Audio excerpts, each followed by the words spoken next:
जुग जुग जिए मोरे बबुआ दुलरुआ हो। जुग जुग जिए मोरे बबुआ दुलरुआ हो।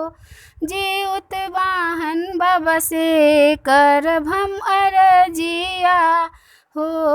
जीउत वाहन बाबा से करब हम अरजिया हो। ए सखी भूखब जिउतिया के बरतिया बरतिया बड़ा भारी होला हो।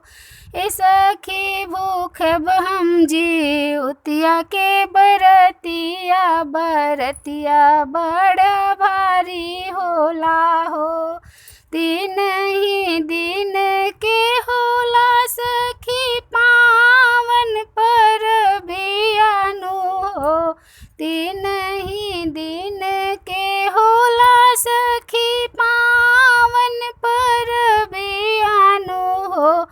पहले ही दिन नहा खाए के दूसरे दिन बरतियानु हो। पहले ही दिन नहा खाए के दूसरे दिन बरतियानु हो। ए सखी तीसरा दिन पारन के विधियानु हो।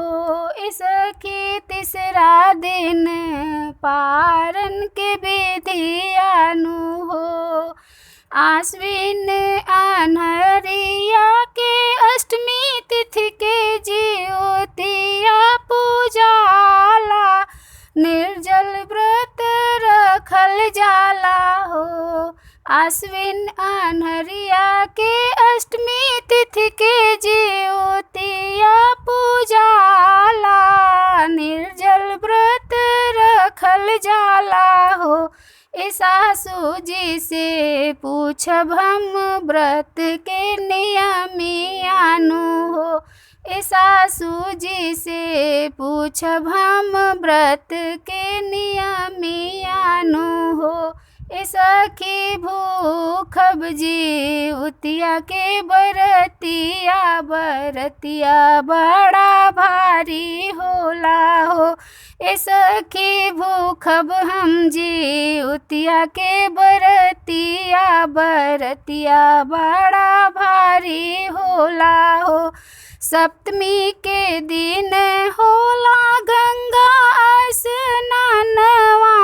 सप्तमी के दिन होला गंगा स्नानवानु हो। नोनी संगे मड़ुआ रोटी खाइब एही दिन नेनुआ के पाता पर पुआ पकवानवानु हो। नोनी संग मड़ुआ रोटी खाइब एही दिन नुआ के पाता पर पुआ पकवानवानु हो। चिलो सियारिन के दिहल जाला भोगवानु हो। चिलो सियारिन के दिहल जाला भोगवानु हो। ए सखी गोतिन संगे करब हम भोर में सरगहियानु हो। ए सखी गोतिन संगे करब हम भोर में सरगहियानु हो। ए सखी भूखब जिउतिया के बरतिया हो। ए सखी भूखब जिउतिया के बरतियानु हो। ए सखी बड़ा भारी होला जिउतिया के बरतियानु हो। लवकुश पूजा सखी अष्टमी के संझिया के कथा सुने सब लोगवानु हो।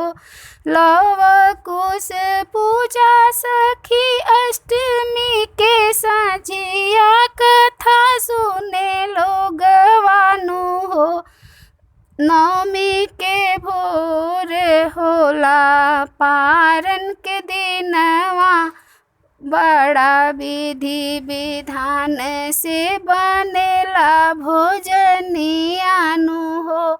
नवमी के भोरे होला पारन के विधिया बड़ा विधि विधान से बनेला भोजनियानु हो। ए सखी भूखब जी उतिया के बरतिया जी उतिया के बरतियानु हो।